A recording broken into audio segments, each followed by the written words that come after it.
सभी को जय जिनेंद्र, जय श्री महाकाल। हम अब आगे की वीडियो लेकर आते हैं। हमारा चल रहा है लघु पाराशरी फलित ज्योतिष। जो मैंने आपको बोला था कि हम श्लोकों के माध्यम से अब आगे कुंडली फलित कैसे करते हैं यह देखेंगे।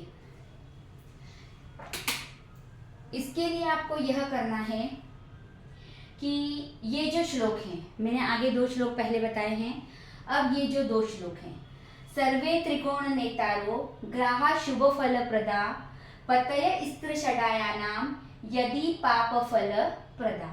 मैंने कल भी बोला था मेरी संस्कृत इतनी अच्छी नहीं है, मैं पूरे श्लोक सही नहीं बोल सकती हूँ, लेकिन फिर भी आपको उस श्लोक का पूरा अर्थ 2 बार करके समझाऊंगी और कुंडली सहित। सर्वे त्रिकोण नेतारो, सभी त्रिकोण के नेता, हमने आगे भी पढ़ा है, सभी त्रिकोण के नेता शुभ फल प्रदान करते हैं। सभी त्रिकोण के नेता शुभ फल प्रदान करते हैं। पतय स्त्र षडायानाम यदि पाप फल प्रदा।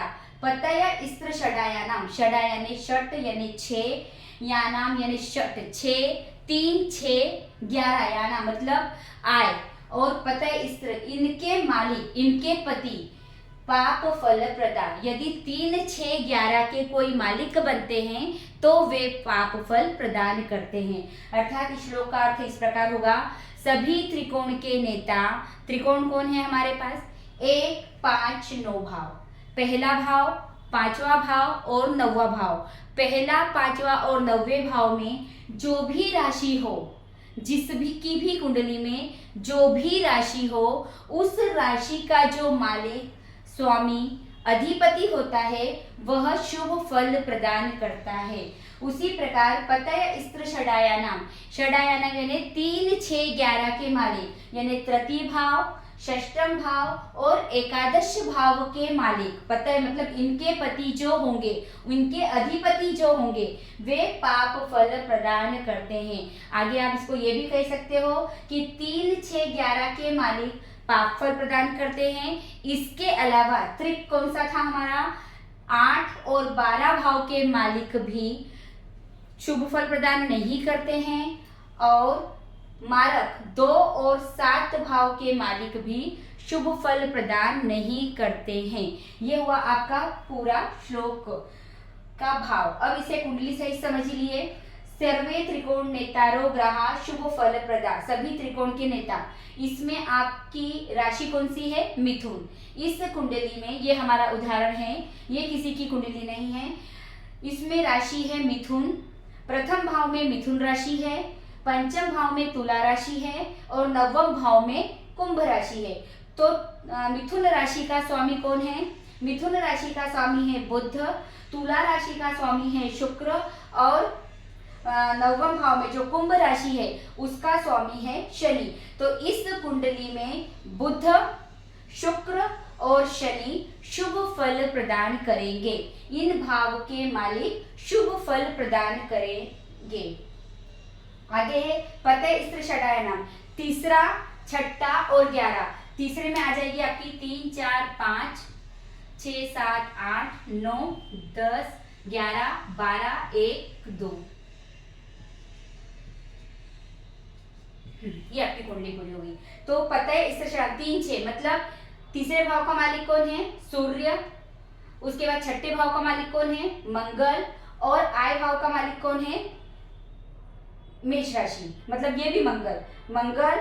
ये राशि है आपकी वृश्चिक राशि और ये राशि आपकी सिंह राशि। तो सिंह राशि का स्वामी हुआ आपका सूर्य, वृश्चिक राशि का स्वामी हुआ आपका मंगल, और आय भाव का स्वामी हुआ आपका, आय भाव की राशि कौन सी है आपकी, मेष, तो इसका स्वामी हुआ मंगल। तो यहाँ पर आपका सूर्य, मंगल और मंगल शुभ फल प्रदान नहीं करेगा, पाप फल प्रदान करेगा। ये आपका पहला श्लोक पूरा हुआ। दूसरा श्लोक है, न दिशन्ति शुभम नृणा सौम्या केंद्राधिपा यदि कुराशचेद शुभम हयते प्रबला सचो तरोतरम। न दिशन्ति शुभम नृणा, नृणा यानी जातक, मनुष्य को शुभ फल नहीं देते हैं। कौन नहीं देते हैं, सौम्या केंद्राधिपा यदि। सौम्य ग्रह हमारे कौन कौन से हैं, गुरु, चंद्र, बुध और शुक्र। यदि केंद्र हमारा कौन कौन सा है, 1 4 7 10 जो अंदर का ब्लॉक है वो हमारा क्या कहलाता है, केंद्र कहलाता है। तो इस भाव के कौन मालिक बनते हैं, यदि सौम्य ग्रह इनके मालिक बनते हैं। सौम्य ग्रह मतलब ये आपका कौन है, कुंभ राशि है, तो ये आपका कौन सा ग्रह हो गया, कुंभ का स्वामी कौन हो गया, शनि, तो ये आपका हो गया क्रूर ग्रह। यहाँ चतुर्थ भाव का मालिक कौन हुआ, की राशि कौन सी है यहाँ पर, यहाँ चतुर्थ भाव में आपकी राशि है वृषभ राशि, तो यहाँ का मालिक हो गया आपका शुक्र। तो केंद्र में यदि शुभ ग्रह मालिक बनते हैं तो शुभ फल नहीं प्रदान करते हैं। कुराशचे द शुभम हयते प्रबला सचो तरोत्तरम। कुराशचे, इसी प्रकार यदि क्रूर ग्रह केंद्र के मालिक बनते हैं तो वे अशुभ फल प्रदान नहीं करते हैं। यहाँ केंद्र में क्रूर ग्रह कौन कौन से हैं, एक शनि है, एक ये आपकी सिंह राशि है, तो इसका स्वामी भी सूर्य, यह भी क्रूर ग्रह हुआ। ये है आपकी वृश्चिक राशि, इसका स्वामी भी कौन हुआ, मंगल। तो ये आपके 3 ग्रह जो शनि है, सूर्य है और मंगल है, ये आपके क्रूर ग्रह हैं, तो यहाँ ये अशुभ फल प्रदान नहीं करेंगे। प्रबला सचो तरोत्तरम, उत्तरोत्तर भाव बलवान कहा गया है। उत्तरोत्तर भाव मतलब 1 4 7 10 में 10वां भाव बलवान कहा गया है।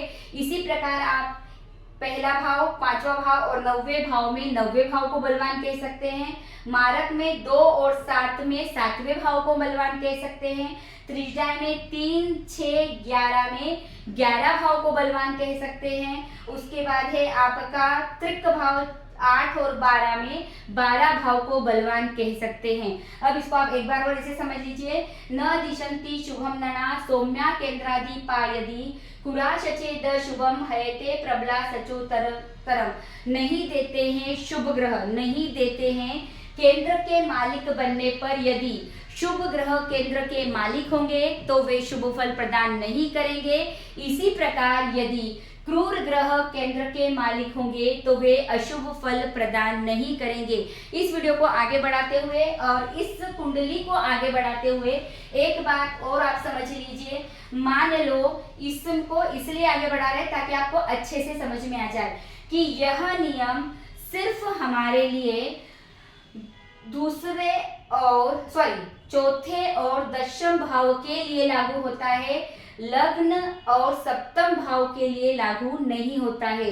क्योंकि लग्न जो हमारा प्रथम भाव है वह त्रिकोण कहलाता है, और हमने आगे ही कहा है सर्वे त्रिकोण नेतारो ग्रहा शुभ फल प्रदा, सभी त्रिकोण के नेता शुभ फल प्रदान करते हैं। तो यहाँ ये नियम नहीं लागू होगा, भले ही वह क्रूर ग्रह वहां का मालिक बने या सौम्य ग्रह वहां का मालिक बने, वह शुभ फल ही प्रदान करेगा। और ये हमारा मारक भाव है, सप्तम भाव, यहाँ क्रूर ग्रह मालिक हो या सौम्य ग्रह मालिक हो, वह हमेशा अशुभ फल ही प्रदान करता है।